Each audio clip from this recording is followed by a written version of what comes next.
Ladies and gentlemen, today's guest is very special, Ms. Deepa Krishnan. She is the marketing head of commercial real estate at Edelweiss Alternate Asset Advisors. Deepa, welcome to Liqvd in Talks. Thank you, Arnav. Thanks for having me, and it's lit to be here. Yes, that's pretty good. We try to put 3 keyword theme for every talk that we do. Your theme principally is built to last, considering you've got 27 years of marketing experience of various kinds, and we will discuss that.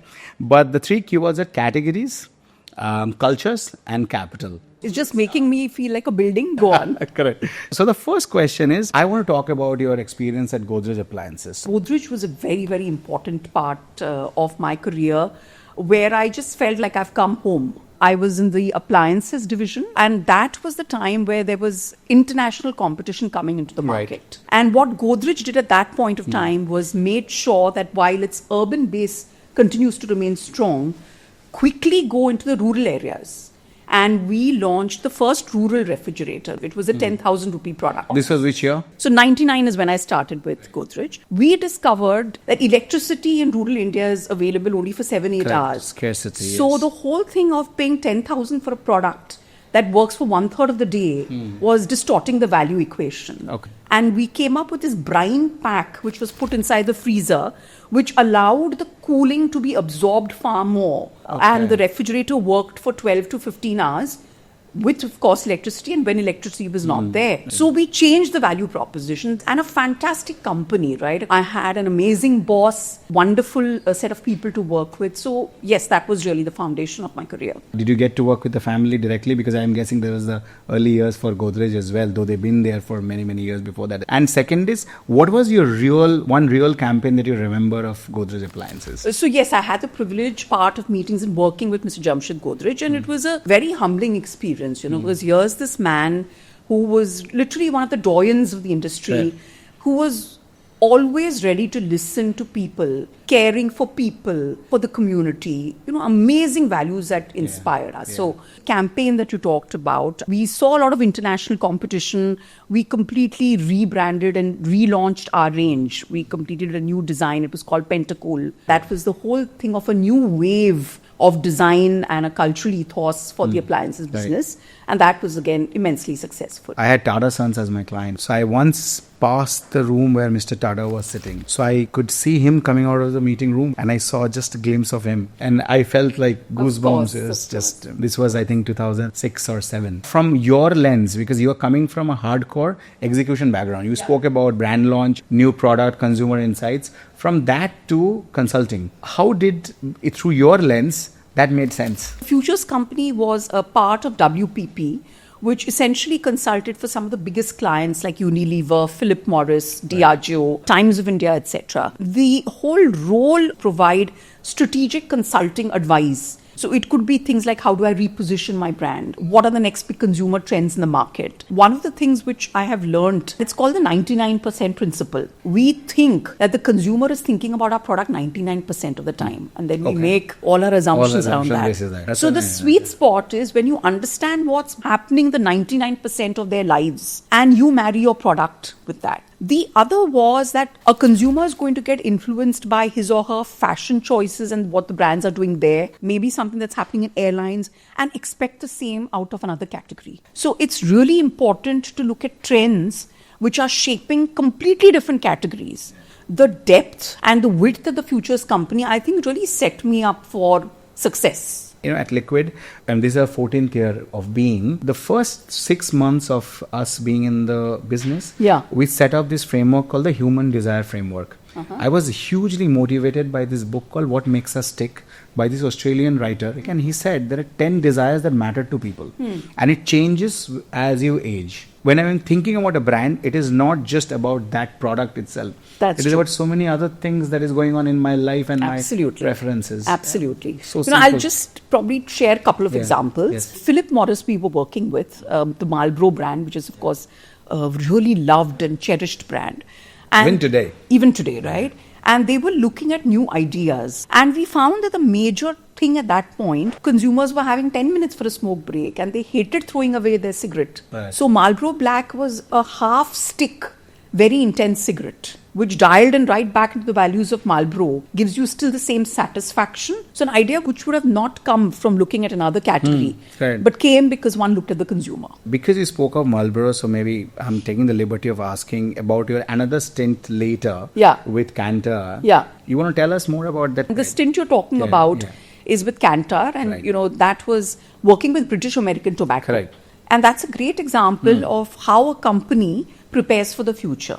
They discovered and realized that people are increasingly wanting safer choices and alternates. And therefore, that gave rise to this whole new generation product plan, whether it was vapes or e-cigarettes or tobacco heating products. And they were very clear that they must have a very strong revenue line for this. Prepare for an alternate for your most successful product starting now, so that when the shift happens, you're not taken by surprise. Actually, two questions where you think that any consumer pattern that you kind of unearthed of any research or anything, which really surprised you.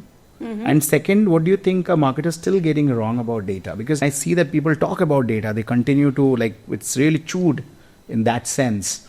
But I see very little importance given to the way data should be used. What is your opinion? Here we are today, one of the largest digital countries in the world. I mean, our Instagram following is almost double the size of the United States, right? Where it's become even more important to drive human connection. And therefore, the role of brands to really help connect. And so much therefore, dichotomy. There's a dichotomy. That is one thing that continues to amaze me. To my mind, the brands that are the most successful are the ones, to really quote Maya Angelou, who said that people may forget what you said to them or did for them, but they'll never forget how you made them feel. So that's one thing. Coming to data, you're right. I think the problem today is not availability of data, but a complete confusion or tiredness with how to use it. And I think people who use it the best are the ones who are really at the top of their game with respect to personalization, uncovering new opportunities, being the fastest in the market, demonstrating agility, and so on and so forth. You were heading marketing for Starbucks when Starbucks was just, getting its footing in the country. I loved all the work that you did there, though you never hired us, so I will have our complaints about that. But when Starbucks came in India, a brand that people already loved, right? Was it easy to market it, or it was it is still the same challenge that a marketing director, marketing head feels for a new brand? At Starbucks, the moment you enter, they will ask you a name, write it on the cup, and then holler it out when the order is ready. That is when the connection is built. The second thing was it pioneered the concept of a third place. So you go into a Starbucks, an environment or an ambience is created where you can read, going for a date, catching up with friends, corporate meeting. Those are the superpowers of the third place. Yes. And that became the central insight for us to do all our work, whether it was product innovation, building the loyalty frameworks, whether it was the communication. In a brand like that, do you have a scope to do anything extremely risky or new? Oh yeah, I think we did probably the most new and risky things. We also had to make the brand, let's say, price-wise more accessible. And it's a tea-drinking nation. We have the concept of cutting chai. We should probably come up with a new size which is shorter than short. Nowhere in the world was this even there.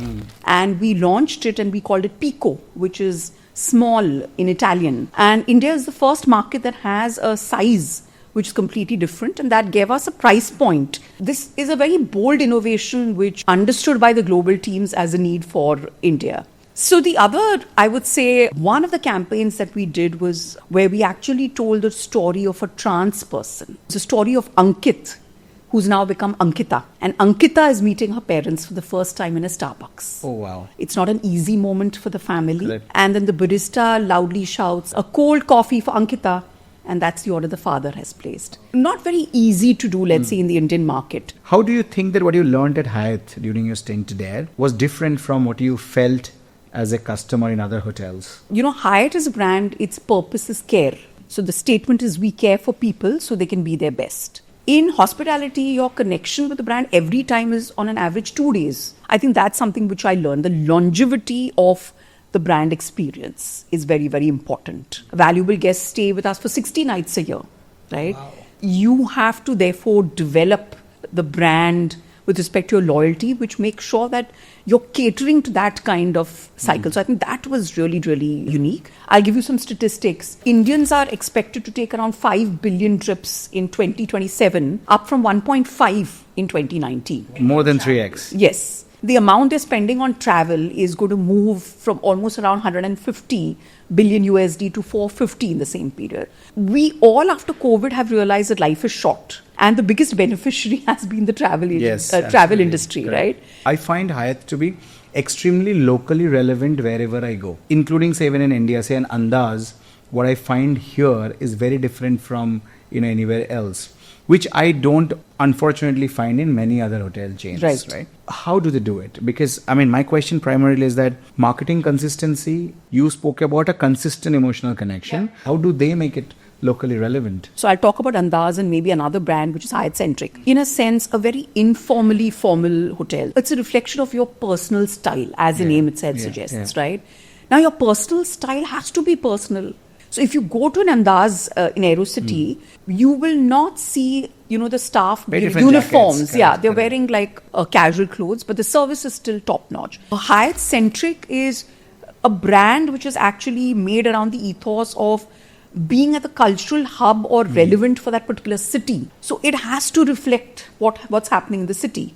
And I'll just end by saying this, Arnab. The most successful brands are when they're owned by every employee. So when John F. Kennedy, years ago, he was touring the grounds of NASA, and he went to the washroom and then he came out and he met a janitor. And he asked the janitor, "What are you doing?" The janitor said, "Sir, I'm helping put a man on the moon." Now, if that's the kind of ownership that every member of your team can have towards your brand vision, you have a winner.